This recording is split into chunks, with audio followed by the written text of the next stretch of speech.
नमस्कार। आज हम एक काफी दिलचस्प काल्पनिक बातचीत की गहराइयों में उतर रहे हैं। जी।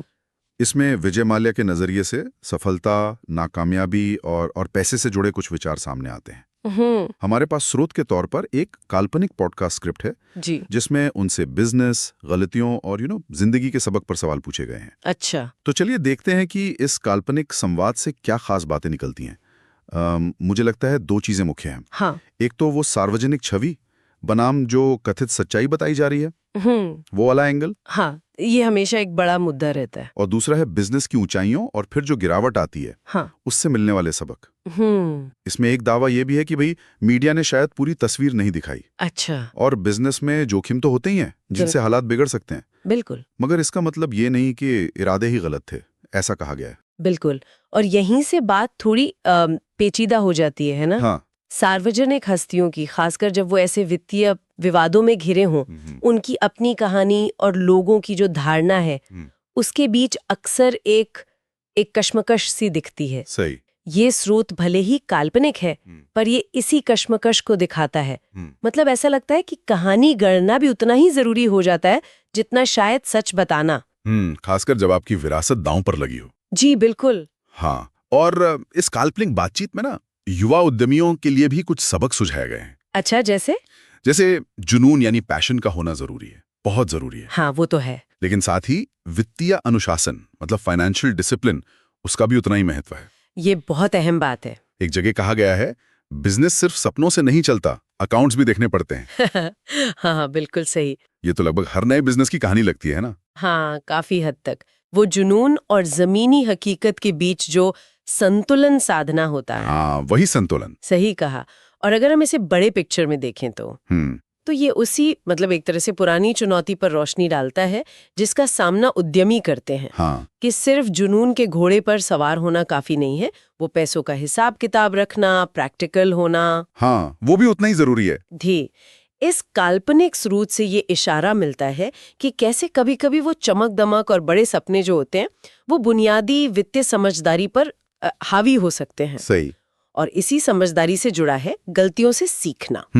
इस काल्पनिक बातचीत में एक विचार ये भी है कि इंसान जब गिरता है तभी असली सीख मिलती है। हाँ, ये कहावत तो है। और फिर एक नई शुरुआत का जिक्र भी है, जैसे वित्त कंसल्टिंग या फिर वेलनेस इंडस्ट्री। अच्छा। इन क्षेत्रों में दोबारा खुद को स्थापित करने की कोशिश। हाँ। पर सवाल ये है कि क्या ये वाकई गिरने से मिली सीख है या फिर कहानी को एक नया मोड़ देने की कोशिश। हाँ, वही मैं सोच रहा था। ये एक अहम सवाल है। देखिए, लचीलापन मतलब रेजिलियंस और असफलता के बाद वापसी, ये बातें सुनने में तो बहुत अच्छी लगती है। बिल्कुल। लेकिन हमें ये भी देखना होगा कि क्या ये वाकई में कोई बदलाव का संकेत है या फिर सिर्फ इमेज सुधारने की एक स्ट्रैटेजी। अक्सर ऐसा होता है कि असफलता की कहानियों को बाद में इस तरह से गढ़ा जाता है कि वो सीखने और आगे बढ़ने के मौके की तरह दिखें।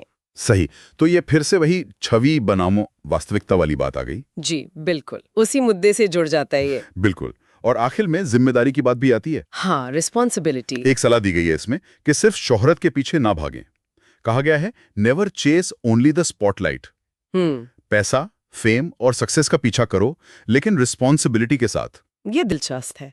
यहां तक कि भारत लौटकर पुराने कर्मचारियों से मिलने और ज्यादा जिम्मेदारी के साथ नई शुरुआत करने की एक काल्पनिक इच्छा भी जताई गई है। अच्छा। पर क्या महत्वाकांक्षा के साथ जवाबदेही का ये विचार सिर्फ कहने की बात है, जैसा कि इस तरह के काल्पनिक चित्रण में हो सकता है? देखिए, ये व्यापार और लीडरशिप में जिम्मेदारी के महत्व पर एक जरूरी सवाल तो खड़ा करता है। हाँ। महत्वाकांक्षा अपनी जगह है। हाँ। पर जवाबदेही कितनी? अकाउंटेबिलिटी। सही। ये काल्पनिक बातचीत इस पहलू को छूती तो है, खासकर जब सफलता पब्लिक स्क्रूटनी के दायरे में आ जाती है।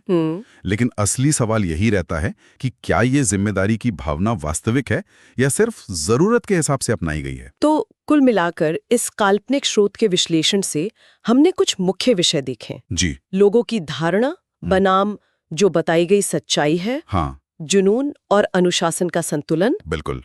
असफलता को एक सीखने के अवसर की तरह देखना। और सफलता के साथ आने वाली जिम्मेदारी का महत्व।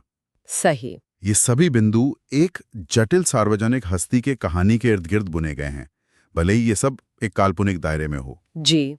और श्रोताओं के लिए सोचने वाली बात शायद ये है। हाँ। कि इन कथित विचारों को ध्यान में रखते हुए जैसे जुनून, अनुशासन, जिम्मेदारी, कोई व्यक्ति सार्वजनिक हस्तियों की कहानियों का मूल्यांकन कैसे करे, खासकर तब जब सफलता और विवाद दोनों साथ साथ चलते हों? ये एक अच्छा सवाल है। क्या हम संदेश देने वाले के संदर्भ से उस कथित सबक को अलग कर सकते हैं?